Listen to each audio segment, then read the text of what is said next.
नमस्कार दोस्तों, क्या कहती है मीडिया के इस चौथे एपिसोड में स्वागत है आपका। आज के इस एपिसोड में बीबीसी हिंदी और एबीपी न्यूज़ में छपे लेख के आधार पर ये समझेंगे कि क्या इंडिया गठबंधन बिखर रहा है।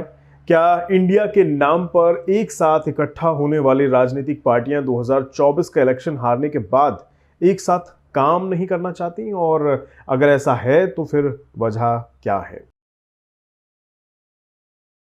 लोकसभा चुनाव के लिए साथ आए इंडिया गठबंधन के दो दल नई लोकसभा के शुरुआती सत्र से पहले ही रास्ते अलग करते नजर आ रहे हैं। वो दल हैं कांग्रेस और आम आदमी पार्टी। इन दोनों दलों ने दिल्ली, हरियाणा और गुजरात में मिलकर लोकसभा चुनाव लड़ा था, मगर अब दोनों के नेता अलग अलग रास्ते पर जाने की वकालत कर रहे हैं। अखिल भारतीय महिला कांग्रेस की पूर्व अध्यक्ष अलका लांबा ने बीबीसी हिंदी के एक कार्यक्रम में एक सवाल के जवाब में कहा कि भाई आम आदमी पार्टी के साथ गठबंधन फेल हुआ है, इसलिए राज्यों के स्तर पर इस गठबंधन को लेकर विचार करना जरूरी है।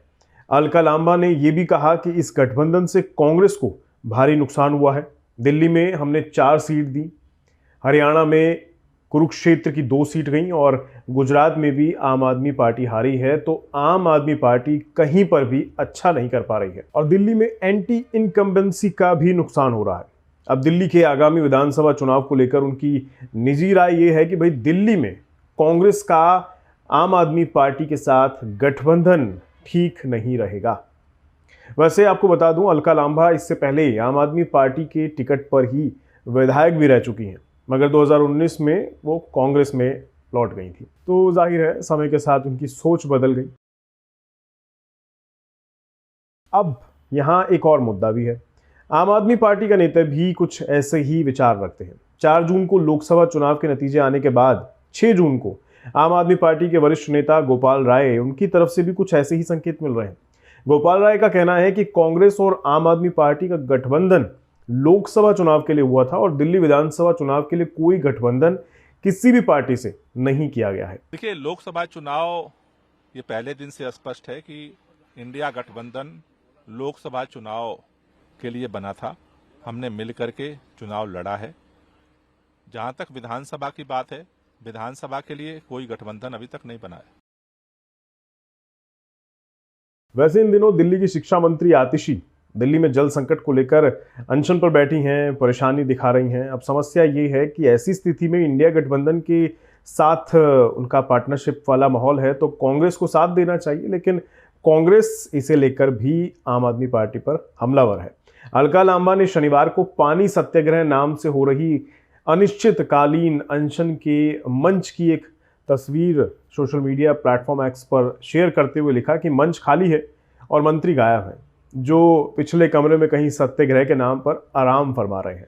जो सत्ता में है उन्हें धरना देने की बजाय समस्या का निवारण करना चाहिए, और यदि ये उनके बूते की बात नहीं है तो तत्काल इस्तीफा दे दें। दूसरी तरफ अनशन पर बैठी दिल्ली की जल मंत्री आतिशी, इनका बीजेपी पर आरोप है कि जहां वो अनशन पर बैठी हैं वहां उन पर हमला किया गया है, उन्हें रोकने की कोशिश की जा रही है। आप भी सुने क्या कह रही हैं वो। मेरे अनशन स्थल पर कुछ लोग आए हल्ला करने के लिए, डिस्टर्ब करने के लिए, मुझ पर हमला करने के लिए, लेकिन मैं भारतीय जनता पार्टी को ये बताना चाहती हूँ कि मैं गांधी जी के सिखाए हुए सत्याग्रह के रास्ते पर चल रही हूँ, गांधी जी के सिखाए हुए अनशन के रास्ते पर चल रही हूँ।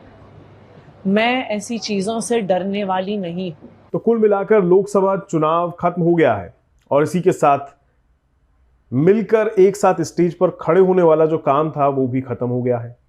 तो ऐसी राजनीति चलती रहेगी और आगे भी आपको दिखाई देगी।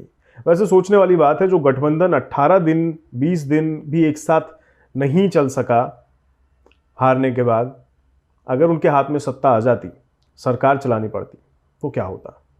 सोचिए, आप अपनी राय अपने आप बना सकते हैं, लेकिन फिलहाल मीडिया की जो मिलीजुली सोच है उसके अनुसार मैं आपको ये जानकारी दे रहा हूँ। फिर मिलूंगा किसी नए मुद्दे के साथ। दीजिए इजाजत। नमस्कार।